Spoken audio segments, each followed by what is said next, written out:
Hello, ladies and Germans. This is Caumount. And I'm Rangaroo. Hello, hello, hello. And of course, it's more Steel Division Normandy 44 today. It is not the PDX tournament, though. What do we have today in Caumount l'Avant? Rang, who do we have? Well, on the left-hand side in blue, we have a.Lennart and the 101st Airborne Division. And on the right-hand side, we have Striker as the 17th SS Panzer Grenadier Division. Well, we already know, since in Caumount l'Avant, we're going to have a lot of kind of Robin Hood play, don't we? How about on the 17th side? On the 17th? Yes, sir. Well, both sides in terms of forest are pretty equal taken through it. 17th can throw in stormtroopers, while a.Lennart can throw in AV engineers. So it's not going to be a complete one-sided battle if both sides decide to go for it. I think its map, in terms of its matchup, is really going to come down to the open ground play, as 17th SS has anti-tank guns, field guns, and Panzer Grenadiers, which make them pretty deadly in open ground. And even though their Panzer Grens don't have Panzer Faust, not too many tanks you have to worry about against 101st, so it's not really that big of a deal.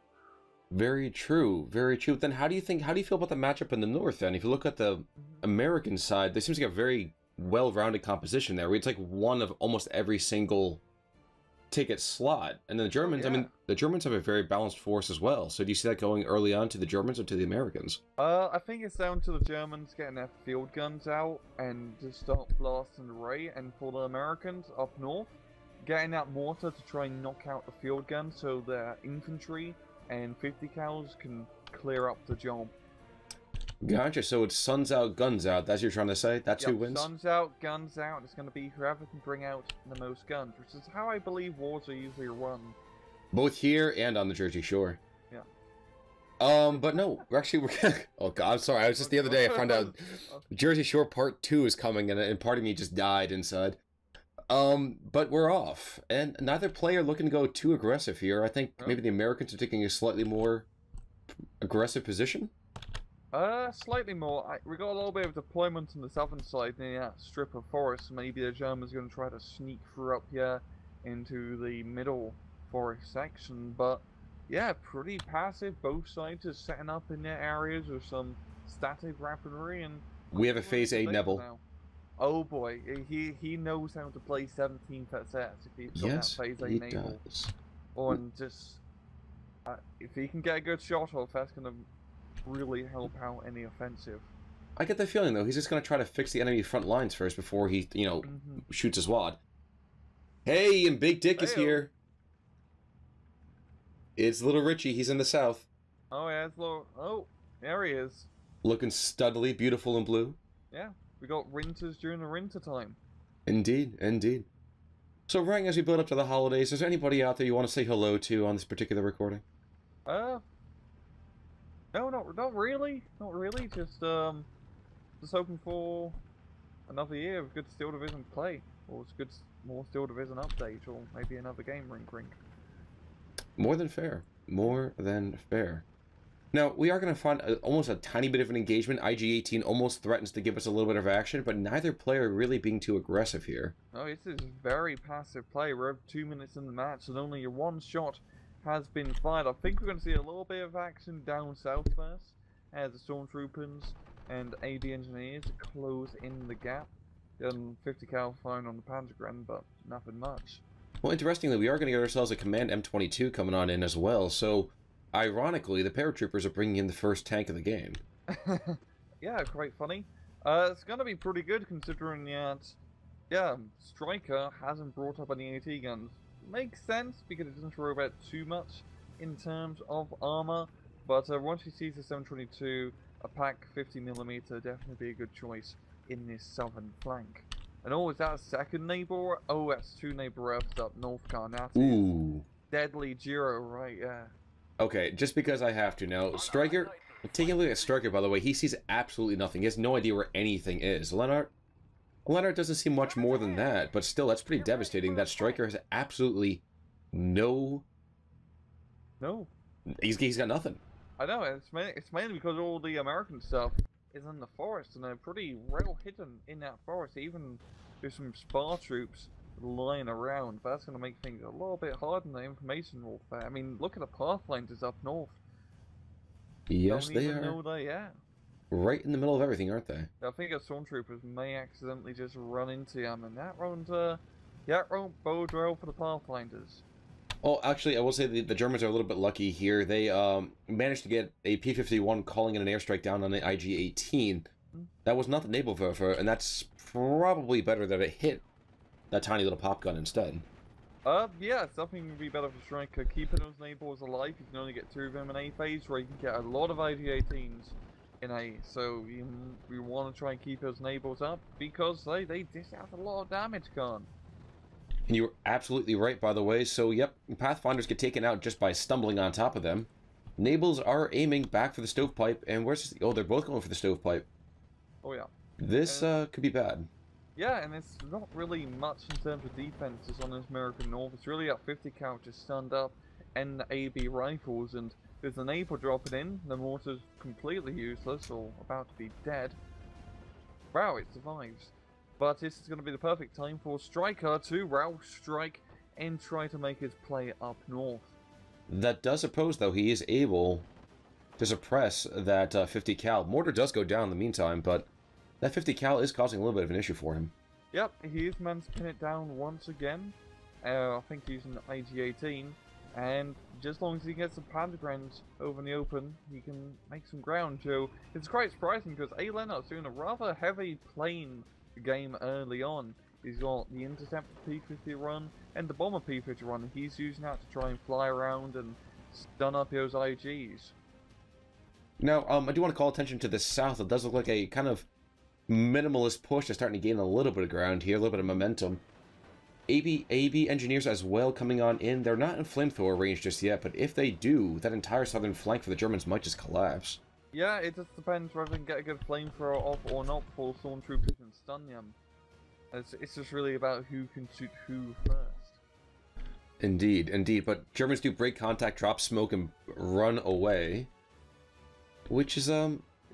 not, I guess, it feels a little bit surprising. But yeah, I guess... like he's gonna need more stormtroopers if you want to take out Forest. But neither guy wants to give away too much of his opening hand, doesn't look like. Yeah, pretty passive play from both sides. Neither side doing anything too crazy or aggressive. Makes sense as both sides really rely on that infantry static gunplay. UNA phase, they don't have much in terms of mobilized or armor units to try to do a crazy 9th Panzer Division style push.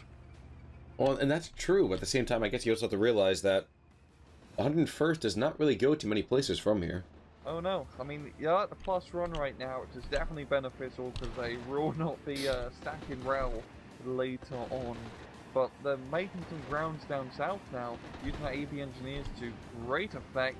And if they can try to control this line, this tree line essentially, that's going to be great defensive location for them to just hold on to essentially, and it'd be really easy too.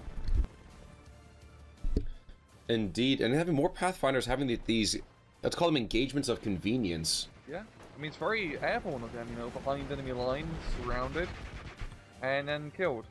Or surrendered. Even more airborne right there. Market garden. Navals are getting ready to fire yet again, though. Both of them are aiming. I'm kind of interested to see what they're going to be shooting here. Looking for that MG, I think. Yeah, it's not a target-rich environment, but I think just because he doesn't have much information, he's pretty much just trying to pound out Forest, thinking there's much more near than there really is. So a few shots managed to just tag the MG a little bit. Ooh, when that Pack 38 down to the south comes in to take a shot, and actually he did take out the M22, and immediately gets bombed out, so... Ooh. At least he got the tank at least. Yep, very true. And this attack down south kind of faltering out here for the Americans as the AB engineers are forced to retreat, and the smoke just blocking the AB rifles line of sight. And now with a lot of Pantograms coming in, I don't think this is going to go too well for a.Lennart. Especially not for Lieutenant Winters here. He's getting further and further to the front, and I don't like that very much.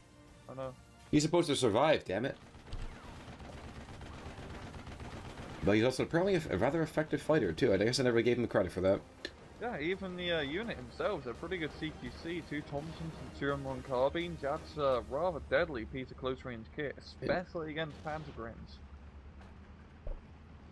Very, very true. And they prove their mettle with the help of the airborne rifles there as well. I never really give the M1919 too much credit, but that thing is pretty beefy. I believe it's technically better than the MG42 just by a little bit, yo. I mean, it is a good, it's a great unit, the AB rifles, because they're so well-rounded. You can use them close range because they have 2 SMGs. You can use them somewhat effectively long range because the M1919 is effective. And you also have the Bazooka Toucan. They are the dual everything infantry unit. They're lovely. True, but now we have 2 squads of Stoßtruppen that are moving on in, and these got the PPSs up close. These are meat grinders. Yep. I think Rinters won't be seeing Christmas this year as he does go down, and AB rifles are forced to retreat. I'm also going to predict a surrender here. There we go. Yep, there we go. And that's really going to open up right now for Striker to try and just push through ASAP and try and capture his forest. And interestingly, again, he just now has fired off a 3rd salvo with the Nebelwerfers, just consistently pounding the same areas. Don't like that very much. I'd like to honestly see him pound a little bit more to the central part of this location. Yeah. Or to at least, you know, pound and then attack, because he just pounded the area, but, I mean, you know, a Nebelwerfer strike is great, but it's even greater is having forces attack after the Nebelwerfer's already fired its load. That's the whole 1-2 punch. Especially with things, and now you're going to see it. And of course, we see this while the other players don't necessarily do that, but we have more airborne engineers coming on in, as well as another leader to kind of bolster the now sagging veterancy. And as we go into Phase B, we're starting to see an artillery park coming in as well. For the Americans, that is. Damn, that is, I'm getting those 105 Howard. Yep, those are the 105 howitzers, which are pretty respectable on artillery piece. And this is pretty good for Lennart, because throughout that A phase, he hasn't really been in any like wars of attrition with his infantry. He's only lost like 1, 2, 3 squads so far, maybe, which is pretty acceptable for 101st. So you kind of need to keep those paratroopers alive. Now, I am kind of curious to see whether or not the 60 mil goes down before the reinforcing Americans get into there. Yep, it's going to. Stovepipe to the south, to the southern force, is not making it out alive. He goes down, and that is actually, I would say, a rather worrying gap in the American lines now. Oh yeah, those stormtroopers, they're in their territory. Nice French forests pushing through. There are maybe 2 AB engineers which are going to be able to counter him at least for now, and hopefully shore up the gap. Meanwhile, in the north, we did see a Flak Vierling able to suppress AB rifles, a P-51 Mustang coming on in, and it looks like now a Fok Wolf is coming in, but he's not going to catch that. He's way too zippy-dippy fast. Oh yeah, P-51D, 700 kilometers an hour. I mean, that's Allied airspeed for you. Well, the very American way to kind of approach aircraft. It's all about horsepower, Khan. I mean, True. You just make horses fly us. True. Yeah. Paint it red, they go faster. Damn right, that's the Warhammer Ray. Oh, and now we have Commando Stoßtruppen moving in behind enemy lines. Yeah, Pop smoke. Oh, that's such a good strategy. And now they're going to be like... Oh, that's such a good strategy, because now they're going to be in this forest. And they're going to be rather hard to filter out unless you use a bunch of artillery. So, pretty much in a sense, it's kind of like setting mines behind enemy lines during that attack. Just as long as he keeps those stormtroopers in the forest where they can't get destroyed by long-range fire. I have a super silly question. Shoot. Okay, hit shift for the pack howitzers. I see 3 different attack orders happening there. Oh. Maybe he's going to do one barrage on one area and then it does another barrage. I have no idea how. I've never seen that before. I've just seen that too. Wanted to make sure I wasn't completely insane. Oh, no more than usual. I'm guessing he just, I'm guessing you can just queue up commands for howitzers. Usually when I do it, I just right-click on a unit, wait for it to stop firing, and then manually click it again. But he's automating the process a little bit. And that's why he's one of the better ones, and, well, I'm not. I'll be fair enough to say that. Now, to the north, we are going to see the Nebelwerfers finally did breach the American lines, but this looks like more engineers are coming on in, as well as a tank. Oh yeah, that tank's gonna be a huge pain in the butt considering there's Indeed. no anti-tank. Well, maybe the stormtroopers get Panzerfaust, but I'm not too sure. I think I'm more concerned about this Stosh troop and that's trying to move in to take out this 50 cal, and he's behind enemy lines and he immediately loses his life. Yeah, it's, Wow. damn. That 50 cal just teared him up, jeez. I'm guessing because he was behind enemy lines too, he got suppressed much quicker than he normally would.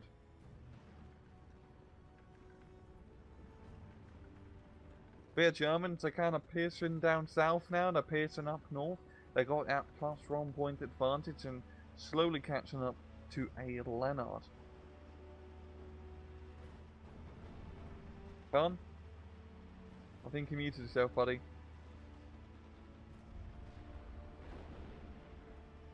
I'm sorry, I didn't hear what you just said. I apologize. Say it one more time.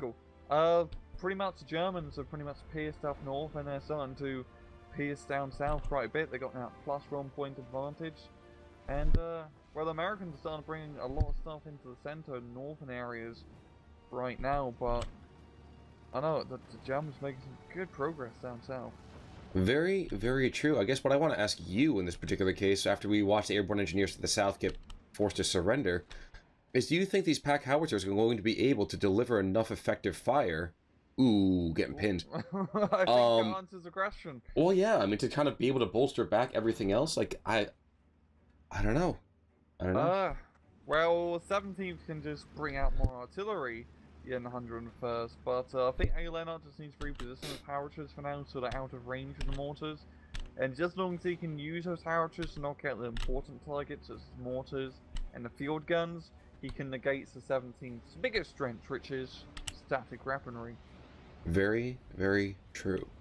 Nebelwerfer's timed the barrage absolutely perfectly. Ooh, Completely stop that entirely in their tracks. Take out the leadership. There's now a P-Grunt who's just ripping into these airborne engineers. There's an IG-18 that's right there, ready to fire. That's beautiful. Except for the problem that's Sherman, and there's no anti-tank weaponry nearby. Well, there's one being brought out at least, but it's going to be a little bit late.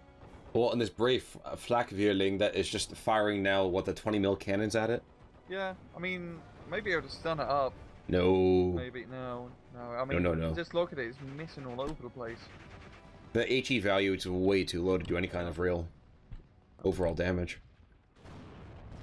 Yeah, it's finally bringing up an anti-tank gun and a mortar. Yeah, mortar anti-tank destroyer, my bad. Trying and deal with that Sherman threat. But yeah, it's pretty funny. The 101st bringing out the armor before 17th. I mean, at the same time, I'm not too surprised as those Shermans are very good now, thanks to the gun buff. True. They really are worthwhile. Very true. Actually, we can see another Sherman down to the south as well. I like that positioning a little bit less. So we do have a Pack 40 down there already. And his eventual position is going to definitely cover the Sherman coming down the road. So that's going to be interesting. Yep. It's all about on the southern flank. Once you get to that like direct southern area of the forest, and you can control it with an anti-tank gun and some defenses, opens up the rest of the map, because after that it's just open ground. And are you referring to the arrowhead that's pointing towards that big block? Yeah, the arrowhead. Okay. Yeah, once you hold that essentially, that allows you to easily attack the forest up north while attacking left, and you know that Pack 40 open ground has such a good position to just stage a defense for later attacks. But a beautiful redeploy, by the way. Sherman from the north gets pushed back down to the middle now. He's looking to keep away from the anti-tank gun he expects. That's pretty smart. Whoa, Yeah. and Nebels go off again. Now, those enables have just been going off the entire match. He's been doing good damage with them, but he hasn't been able to effectively attack after enable after strike, which is really disheartening to see. That's a nice way to put it, disheartening. Yeah, I mean, I feel like an Earth's trooping right now, Khan. Ooh, that's true. 25% suppression. Well, again, you can tell exactly where he's been firing, too. I mean, there's like no trees there anymore.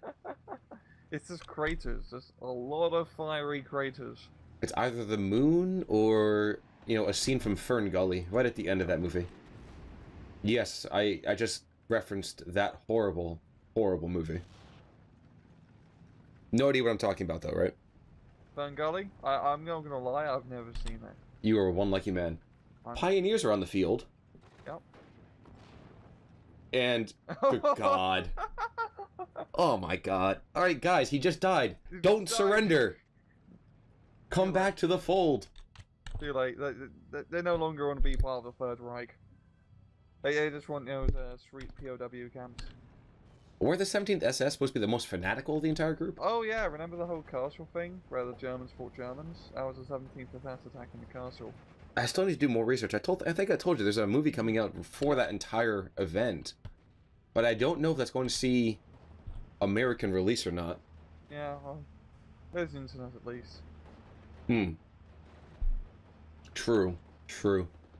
Glider rifles, by the way, are starting to hit the field, which means that the Americans really have to be depressed, for lack of a better word, at what their infantry now looks like. Yeah, I mean, I've been using up quite a bit. I mean, it still hasn't been huge losses all around for the Americans, but even if you're not taking huge losses, in a 40-minute match, you will end up running out of pretty much 101st Infantry eventually.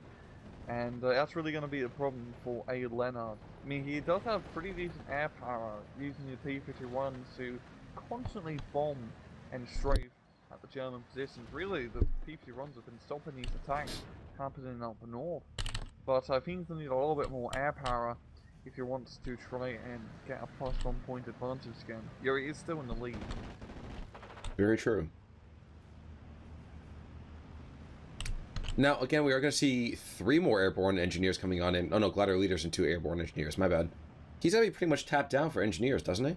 Should be the last couple ones he's got. Yeah, he really must be. He's been losing quite a bit, and those AB engineers are doubly important on that southern flank because they're really the best counter against those pioneers. Or Indeed. heavy artillery. Heavy artillery ranks too. Now, I'm kind of finding this a little bit amusing. So, Pack 40 and a Sherman are headed for a collision course. Ooh. Oh yeah. That is not going to be fun. I'm gonna... Well, oh, the Pack 40 is gonna shoot infantry, or the IG-18, which should reveal its position. Oh, it does. Sherman shoots. And there's a martyr down there, too. I missed that. Oh, wow. It's just like... And, oh, because of... such a shame. If he managed to keep capped at Pack 40... to hold fire, he probably could have knocked that Sherman out. He's gonna get a shot for it anyway. From like 400 meters. I mean, oh my God, and he completely whiffs. Well, and now we got the artillery landing. Yeah, now he's stunned up. And the mortars. Okay, the mortar's going to be able to get a shot off now on the Sherman. But will it hit? Oof. Yes, it does. Oof. Down goes the Sherman. Right, a dramatic affair to kill 1 tank. But here, of course, is the fight I want to see. Pioneers versus engineers. 2 guys who make the world and now are spending all their effort trying to blow it to pieces. Yeah. So, actually, theorize this for me. Pioneer versus engineer. In flamethrower range, who wins?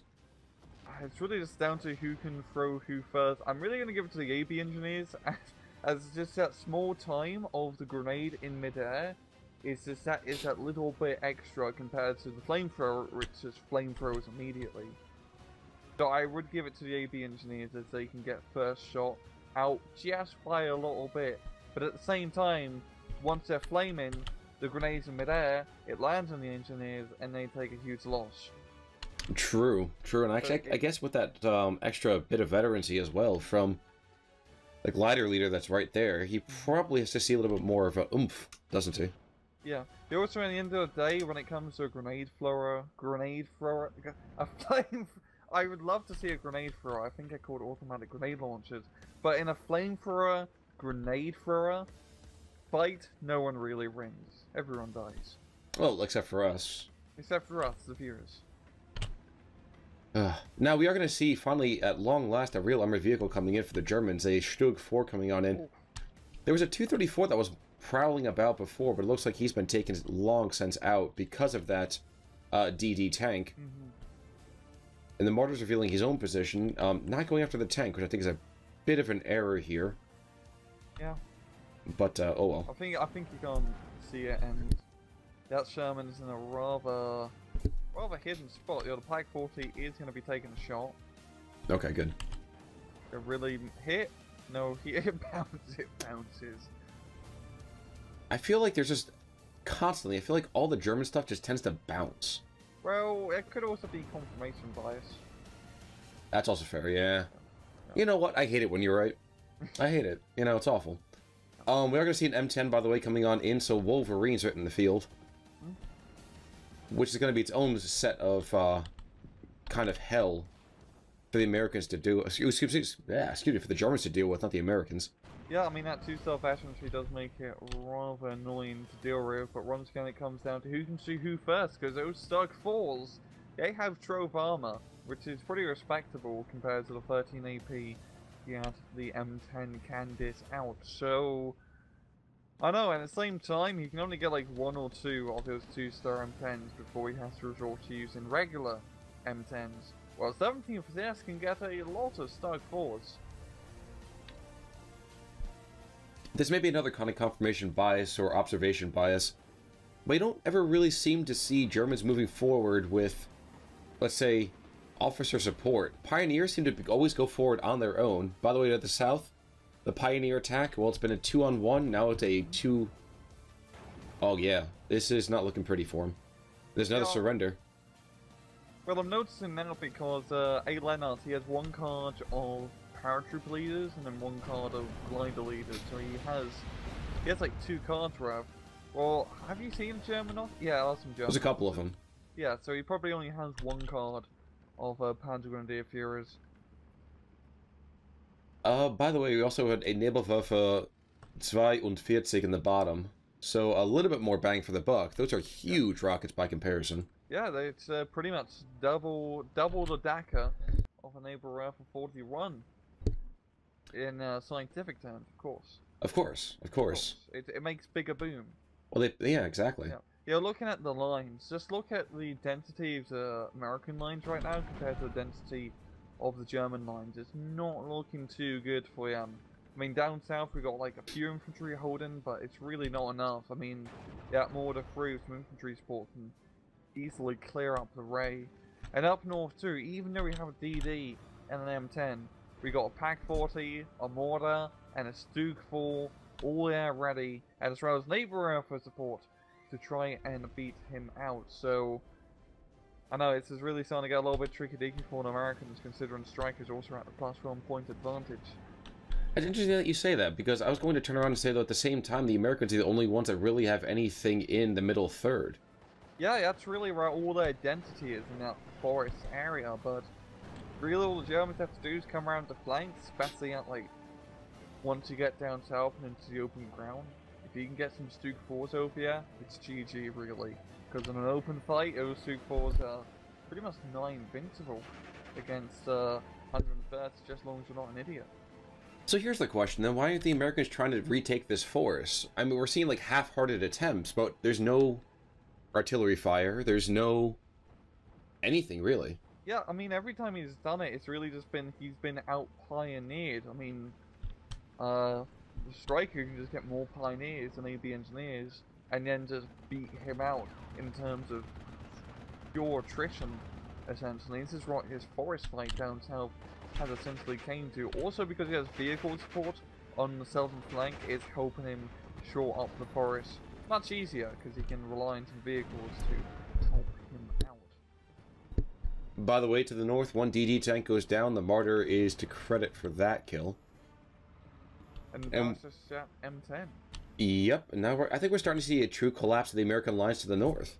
Yep, and also down south, we do have other 2-star M10 being brought up. And oh, look in the middle, Pioneers racing through.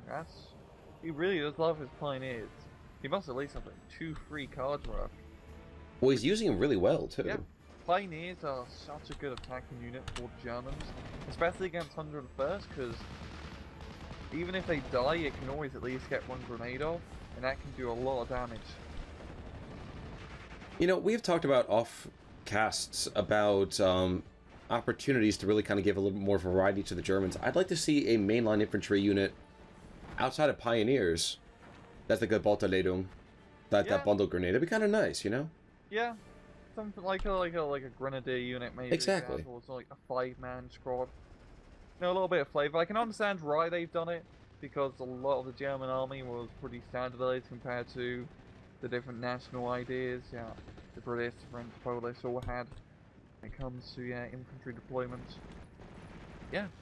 But no, I'd like to see a little, just a tiny bit more flexibility. Not a ton, just a You know, little bit. you just want to see more booms. That's what you want to see. You want to see more big batter booms.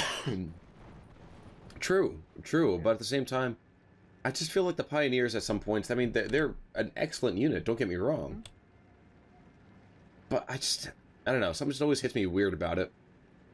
I don't know what it is. I wish I could say I could articulate it in English. Pioneers flamethrowers and allow them to build buildings.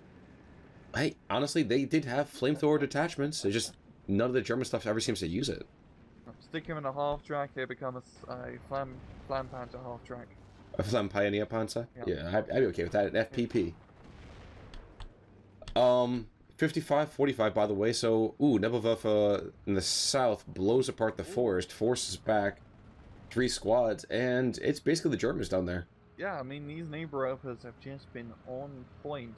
I mean, they've been getting a lot of good hits. Follow-ups have always been a little bit of a question, but apart from that, they're really keeping the American forces at bay. And all look down at M10, right up close to your spar troops. Yeah, I think if M10 comes any closer, there's a big 88mm on the other side, and he's gonna say hello. In the only way he knows how. And that's why you don't attack without recon. Well, here's another question too. I know we've also occasionally seen open-topped vehicles get attacked by infantry. That kind of close-range grenade attack. Yep. M10 is definitely susceptible to that, correct? Yes, yes it is. So if a Pioneer unit was to get close to an M10, and they throw the big grenade thing I never can pronounce, yep. Bye-bye M10. That would be amusing to me. It does look like Lennart is mustering some of the last strength he's got in the center part of the field. Got 2 Sherman DD tanks, and also those 105s that have been there forever.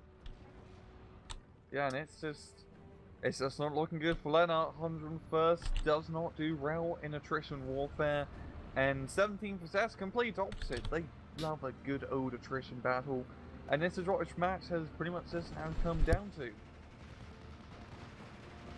Well, what other kind of maps would have been better for the 101st? I mean, the town map overall would have been, of course, excellent for them. Like St. Mary Gleet, or the one with the forest on one flank. But it's not really just down to the maps. It's just down to how 101st plays, because you can have a good map still, but you just end up running out of units no matter what, because you're going to lose stuff. I mean, it's war, especially infantry at the 101st.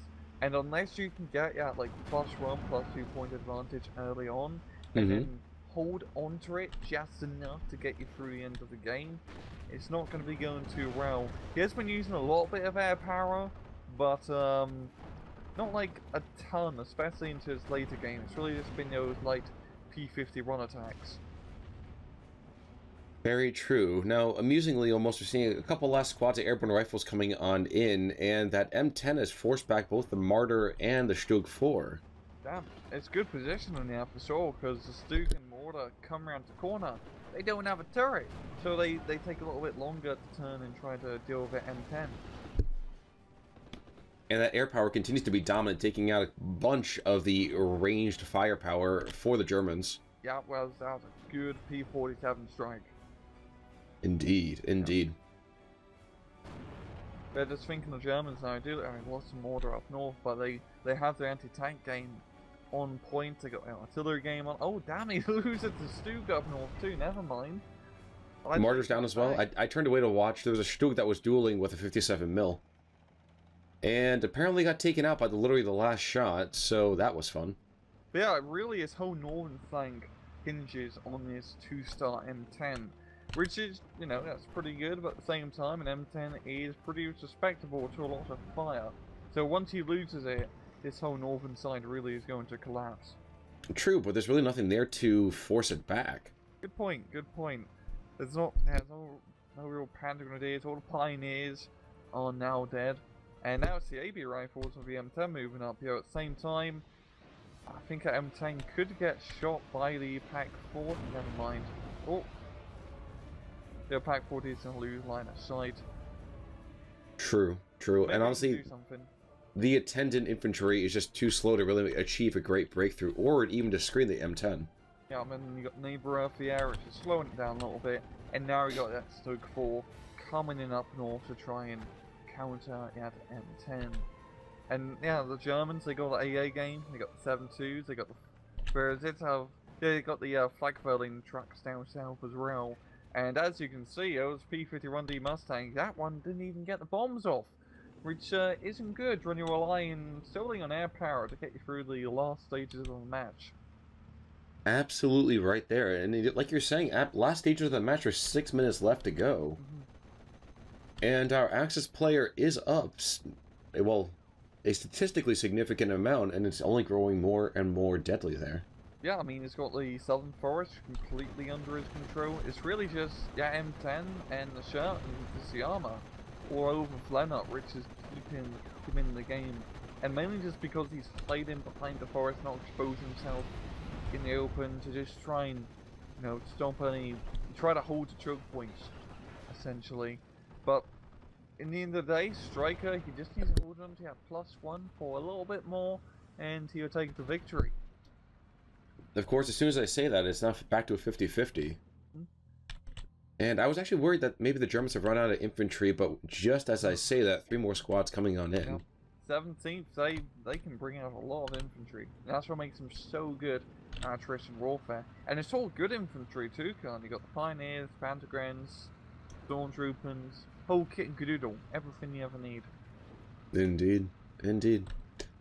105s, these guys have to be the American MVPs for this match. Yeah, they've been doing pretty well, knocking out pretty much static guns, done enough, and somewhat keeping the forest down south a little bit clear, but yeah, I want to see a kill list at least. I think they've got quite a few static weapon kills already.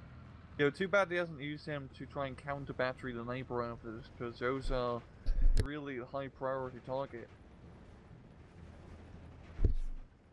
You know, you say that, but at the same time, they've done a lot of good damage. They've taken out several IG-18s, as well as, I'm going to think, at least a couple of stovepipes. Yeah. But geez, the Jeep supplies, they've only been supplying the 2 artillery pieces. Other than that, they've literally gone nowhere else. Yeah, damn, it is quite a lot of supply. And he's counter batteried initially, but the 17s don't have anything that can outrange those 105mm howitzers, which is good positioning there for a.Lennart. But it's really the artillery is not going to be enough to keep him in this match. And the Germans are now doing another lot of attack up north of Pantogren. As the neighbor Earthers and Stoke 4 now attacking. And with a stunned up and retreating M10, all it takes is one wrong turn, and into the gun of the Stug it goes. Assuming, of course, I was waiting for that airstrike to take out that Stug, because that would just be the luck there, wouldn't it? Yep, that was pretty. Oh damn, the M10 dies. It died in the fire, Khan.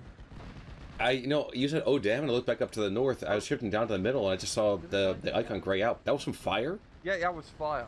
There was nothing else that could have shot it. Wow. Yeah, I can't think of anything else that could have shot it. Just looking at the range. And if you zoom in closely, it wasn't even in the fire, like in terms of aesthetically. But here we go. His ammunition cooked off. Must be that. That's exactly. But he caught a light, and now he's burning bright. That sounds about right, yeah. I'm glad that all rhymed. Indeed, actually I wasn't even thinking about that, and I was like, man, I feel the need to watch The Princess Bride right about now. But, yeah, that's really gonna put the nail in the coffin there for a.Lennart, and Striker is gonna be taking the victory. Well, that's almost the shocking thing about this, is that a.Lennart did not play a bad game. No. Ooh, and finally at long last, one of the 105s goes down. It's just, on this map isn't 201st, especially against 17th, because even if he was to attack and try to play really aggressively, it's all open ground. And with all the AGA teams about, it makes it really hard to attack as the 101st. So it's just a tough match for him on this map. You can defend pretty well, and a.Lennart's done a pretty good job defending as the terrain really goes towards his advantage. But you need to attack to win. You need to get over 50% of the map to get that point advantage, and Lennart couldn't do that. Indeed. Yeah. Indeed. Indeed. And yeah, just really pretty much the final minute or so of the match. I mean, I want to see if Sherman, if he does like a great. Never mind. Nope. No. Yeah, there's an 88mm, right? Yeah, we finally see a Pnzr 4, yeah, from Striker coming in to secure the mid. And yeah, just look at the American line, there's nothing, yeah. It's very, very, very barren. Well, it's kind of amusing to me. We actually saw the howitzer use its AP. Oh, wow.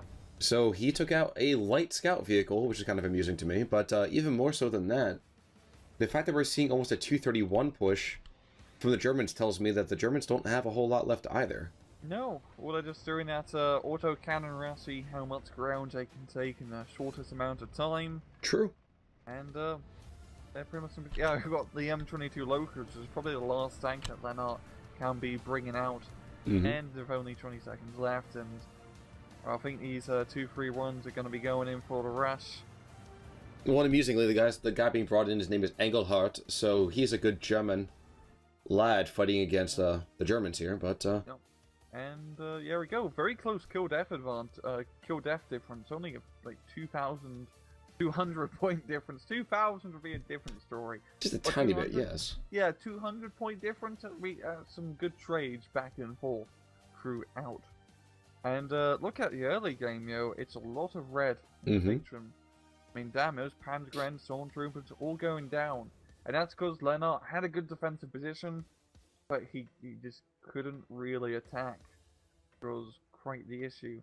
And then just looking throughout the rest of the history tab, pretty even back and forth, Khan.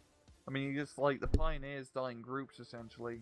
They pretty much all have a signed death pact. But and two Stoogs go down right next to each other. But that is really quite close when it comes to the trades-offs, the trades back and forth. Well, as we're talking about the kills, by the way, too, the howitzers only have 8 kills between them. Yeah, but four artillery pieces, 3 anti-aircraft guns, and 1 armored vehicle. Yeah, but it just wasn't really enough to make a major difference in the German lines. That sounds, unfortunately, about right. And I mean, we're like an M10 where it's got some good kills and whatnot, and just looking for the Germans. No real standouts. Nothing really stands out. Pretty well-rounded team effort. No MVP. And yeah, it's really just a standard war of attrition. Indeed. So well played to both players, but congratulations to Striker for taking home the W. Yep, and that's pretty much good for me, Khan. Sounds good for me as well. So I guess, folks, we'll see you next time. This is Con Ulrich. I'm Rangru. Take it easy.